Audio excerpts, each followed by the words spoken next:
Pasal 3, innama yu'limukal man'u li'adami fahmika anillahi fihi.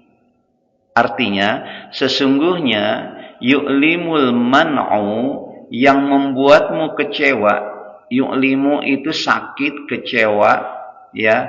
Al-man'u ketika Allah tidak memberi keinginan kita. Doa kita tidak dikabulkan. Keinginan kita seperti orang-orang itu tidak diberikan oleh Allah. Innamal mu'limul man'u, sesungguhnya yang membuat kita kecewa ketika menahan Allah dari keinginan kita, li'adami fahmika anillahi ta'ala, karena kita belum paham tentang nikmat dari Allah subhanahu wa ta'ala. Pernah nggak kecewa sama Allah? Pernah nggak kita itu? Allah, ya Allah, tukang es bilang, ya Allah hujan terus ya Allah. Kecewa dia. Nah, kemudian ketika panas banget ini. Ketika sesuatu kejadian ada pada kita, susah banget hidup ini. Pernah nggak begitu kita? Nah ya kecewa sama Allah gitu. Ya kecewa ketika kita doa kita panjatkan panjang doa, kadang-kadang lebih panjang dari sholatnya doa kita panjatkan. Kecewa kita, nggak dikabulin. Nah ini nih pasalnya.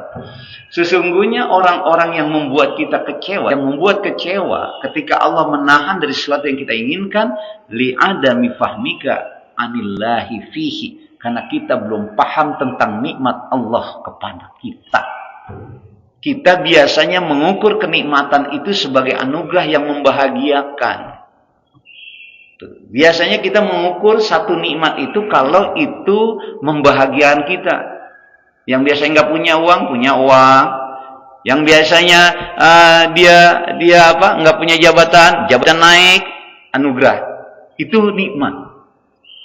Kita berpikirnya nikmat itu seperti itu, ya. Jadi kalau kita merasa masih kecewa ketika Allah tidak memberikan suatu keinginan yang kita panjatkan atau kita usahakan belum berkabul, maka sebenarnya kita belum paham tentang nikmat itu. Jadi nikmat itu bukan hanya nikmat itu yang berbentuk sesuatu yang kita inginkan, yang kita butuhkan, yang membahagiakan. Bahkan nikmat Allah itu bisa jadi sesuatu yang tidak kita anggap itu tidak mengenakan. Biasanya kita kalau sakit enak nggak? Nggak kan? Biasanya kalau kita nggak punya uang, enak nggak? Nggak enak kan? Berarti pada saat itu berarti Allah lagi menahan rezeki kita, ya. Nah itu yang terjadi pada diri kita sekarang kebanyakan, ya. Mengukur satu nikmat itu ketika Allah berikan kebahagiaan yang bersifat kebahagiaan hati kita seperti rezeki dan seterusnya, ya. Tapi sebenarnya nikmat Allah itu katanya, ya, bukan berbentuk kebahagiaan yang seperti kita inginkan. Bisa jadi nih sehat itu nikmat. Mari saya ilustrasikan, ya. Kalau kita memandang sehat itu memandang sakit itu, ketika kita sekarang diberikan satu sakit, kita pandang sakit itu satu, Allah lagi nyayangin kita, lagi mengurangi dosa-dosa kita. Allah datang dengan penyakitnya, didatangkan kita dengan penyakit, tapi tujuannya adalah untuk mengurangi dosa kita.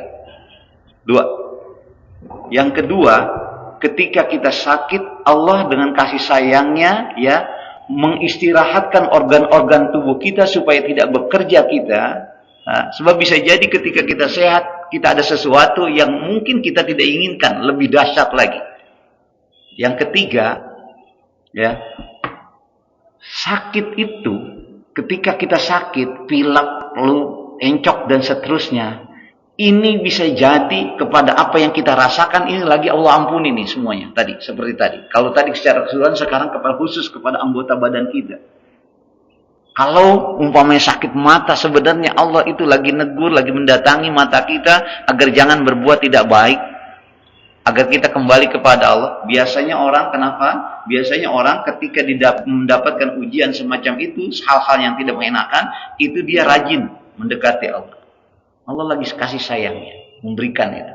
Jadi kalau kita pandang semacam itu, ya, penyakit itu, maka kalau Allah lagi berikan penyakit itu, kita pasti akan mengucapkan alhamdulillah kalau kita tahu itu. Tapi kadang-kadang kita memandangnya enggak gitu. Memandangnya dari sakit itu kita enggak bisa makan enak. Betul Pak? Ya, sakit itu rasanya pahit, menggigil, enggak bisa kemana-mana.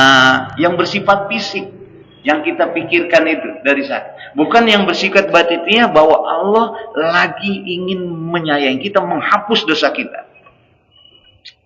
Itu Pak. Coba satu aja alasannya. Ya.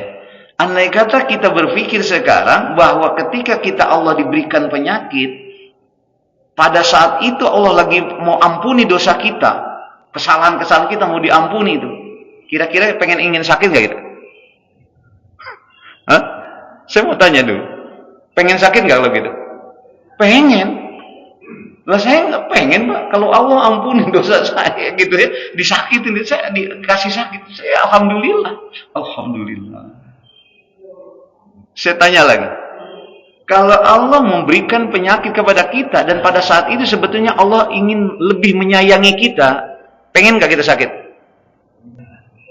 Pengen Pak. Siapa yang nggak pengen disayang Allah? Pengen kita. Betul gak?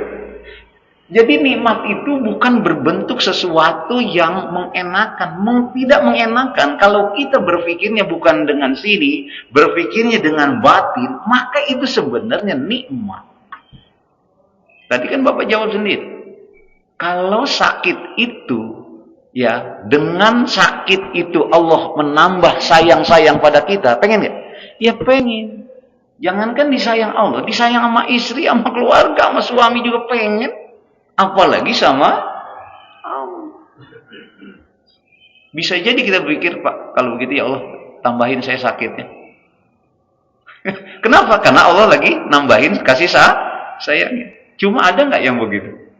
Ya nggak ada. Kenapa? Karena berpikirnya penyakit itu sesuatu yang tidak mengenakan dalam pikiran kita. Tapi secara batiniah itu Allah berikan lagi kasih sayang sama kita. Lagi ingin ampuni dosa kita. Gitu. Nah, kita pagi ini diajarkan untuk lebih melihat dari sisi dalamnya. Nikmat itu. Maka kalau kita sekarang kecewa dengan Allah tidak memberikan sesuatu yang kita inginkan, tadi itu bentuknya materi dan seterusnya, karena kita li'adamil fahmi, karena kita kurang memahami nikmat Allah Subhanahu wa ta'ala. Gitu kan. Saya mau tanya, makan soto Jamal enak gak? Enak gak?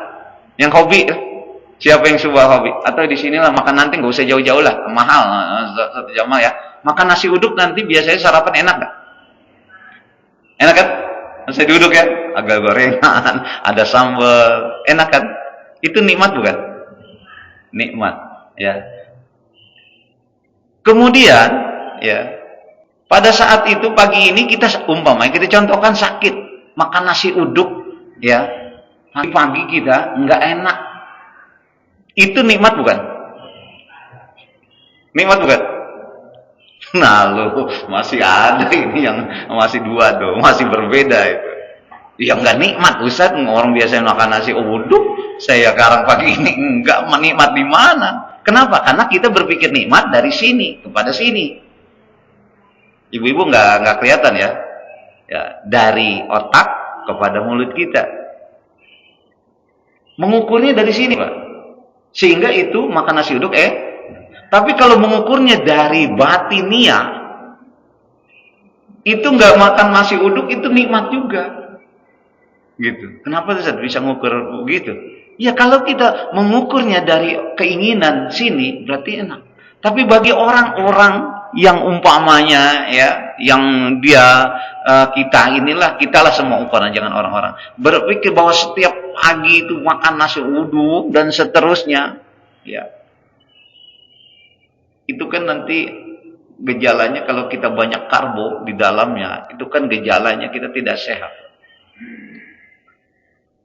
Kalau kita belum sampai sih ukuran ke sana ya. Bapak kalau ke hotel itu Pak, ukuran orang makan gizi setiap hari itu diukur sangat teliti oleh dokter-dokter asupannya. Makanya di rumah sakit kita tuh makan itu kayaknya asem, kayak adem, kan ya. Padahal itu dari kedokteran, ilmu kedokteran kesehatan itulah yang menyehatkan. Betul Pak? Bapak dah rumah sakit, nggak enak nih makan, enakan nasi uduk, yang makannya anyep semua. Betul Pak? Iya, di rumah sakit itu kita mengukurnya dari sini. Tapi kalau dari batinnya, itulah sebetulnya yang menyehatkan. Beda ya? Itu seperti gitu. Jadi nikmat itu jangan sekali-kali membayangkan nikmat itu sesuatu yang ketika kita Allah tidak berikan kepada kita yang kita inginkan, kita membuat kecewa. Jangan lagi kita kecewa kepada keadaan-keadaan yang menimpa kita. Jangan lagi kita kecewa kepada Allah, bahkan ada yang ngancam Allah, Pak. Ngancam Allah tuh. Ya, dia ngancam Allah. Begitu dia kemarin rajin sholat, kemudian dia berdoa, belum dikabulkan, enggak dikabulkan sampai sekarang. Bahkan kemudian ketika dia berusaha, enggak berhasil usahanya, dia ngancam Allah. Kalau begini enggak perlu sholat. Ngancam, buat apa? Enggak ada gunanya sholat. Itu ngancam. Gitu ya. Kalau ada semacam itu, dia kecewa dengan keadaan, berarti dia belum memahami nikmat Allah. Gitu. Ya. Nah, oleh karena itu, pelajaran di pasal yang ketiga ini, jangan pernah kita punya rasa kecewa dalam hidup ini, karena hidup ini sudah diatur oleh Allah Subhanahu wa taala. Bapak boleh baca di dalam surat Al-Ankabut ayat 63. Nanti silakan googling, browsing silakan. Ketika Allah nyatakan wa mal hayatud dunya illa lahwun wa la'ibun.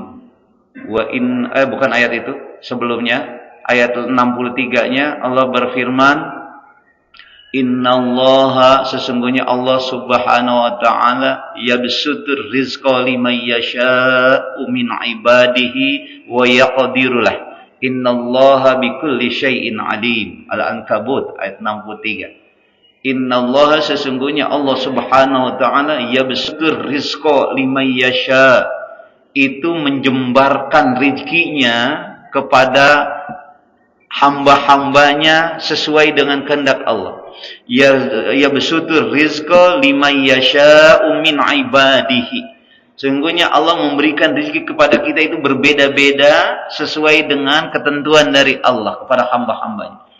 Ya. Kemudian innallaha yabsutur rizqa liman yasha'u min ibadihi wa yaqdiru lah, dan Allah menyempatkannya, menyempitkannya, menahannya. Innallaha, pada hamba-hamba yang lain. Innallaha bikulli syai'in alim, sesungguhnya Allah dari segala sesuatu yang terjadi tentang rezeki ini, ada yang dijembarkan, ada yang sempitkan, ada yang sakit, ada yang sehat. Bikulli syai'in alim, itu dari segala sesuatu, alimun, itu zat yang mengetahui. Gitu. Jadi kalau Allah lagi sempitkan rezeki kita, Allah tahu Pak yang terbaik untuk orang itu. Kalau Allah kasih jembarkan, Allah tahu yang terbaik orang itu. Gitu. Jadi tidak perlu lagi, nggak boleh lagi kecewa kepada Allah SWT, karena kita sudah ditetapkan oleh Allah rezeki kita, ada yang begini, ada yang segitu ukurannya. Allah tahu tentang maslahatnya. Masih kecewa enggak dalam hidup ini kepada Allah? Masih ngeluh enggak sama Allah? Enggak boleh lagi. Ya, kalau kemarin-kemarin masih ngeluh, masih berpikir, wah kalau enggak begini pasti enggak begini nih. Kalau saya enggak lakukan ini pasti enggak terjadi. Masih begitu? Enggak boleh lagi. Berarti itu tidak percaya, tidak menerima akan takdir dari Allah Subhanahu wa ta'ala. Ketika sesuatu kejadian menimpa kita, apapun bentuknya, baik atau tidak baik, sehat atau sakit, itu sebenarnya nikmat ketika dipandang dari sini.